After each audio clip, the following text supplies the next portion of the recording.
उपाध्यक्ष महोदय, वित्त मंत्री को देश की आर्थिक स्थिति और निर्धनता के संबंध में जितनी जानकारी प्राप्त होती है उतनी किसी अन्य मंत्री को संभव नहीं होती। बजट बनाते समय वैसे तो बजट में आय व्यय का ब्यौरा होता ही है, लेकिन मूल रूप में देश की आर्थिक नीतियों में किस प्रकार का परिवर्तन हो तथा किस मार्ग पर वह देश को चलाना चाहते हैं, सरकार का लक्ष्य क्या है, इन सब नीतियों का बजट में विवरण होता है।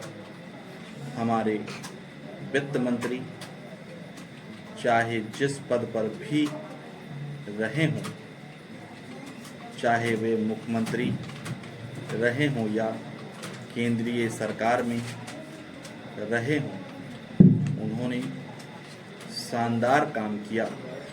जिस समय उन्होंने बजट प्रस्तुत किया उस समय देश को और विशेष रूप से गरीबों को उनसे बहुत सी आशाएं थी। देश में लगभग 6 लाख गांव हैं, उनमें जो बेरोजगारी है, गरीबी है, उसके संबंध में देश की जनता को उनसे बड़ी आशाएं थी और जनता देखना चाहती थी कि इस अवसर पर सरकारी नीतियों के द्वारा देश को वे क्या मार्गदर्शन देना चाहते थे। इस दृष्टि से 3 महत्वपूर्ण बातें इस समय देश के सामने थी। देश का आर्थिक विकास तेजी से हो, अधिक लोगों को काम मिल सके और मूल्यों में स्थिरता आए। जहाँ तक इन 3 उद्देश्यों का संबंध है, हमने देखा कि उस ओर कुछ प्रयत्न हुए हैं। विशेष रूप से गरीबी हटाओ के संबंध में इस देश में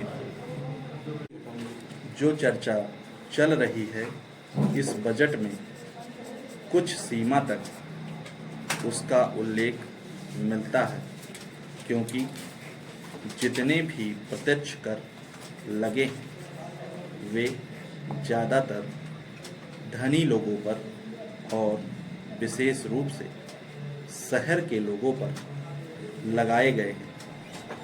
इस तरह से जो एक प्रकार की आर्थिक असमानता हमारे देश में चल रही है, उसको दूर करने का प्रयत्न अवश्य किया गया है। लगभग 5 दशक पूर्व जब हमारा देश स्वतंत्र हुआ था, उस समय देश में जितने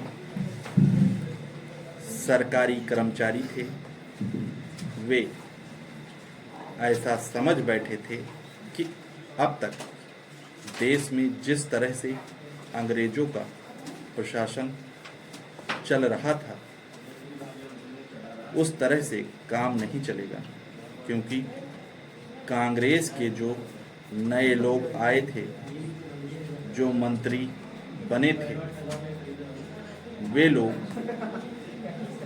धन के मामले में त्यागी आदमी थे हैं।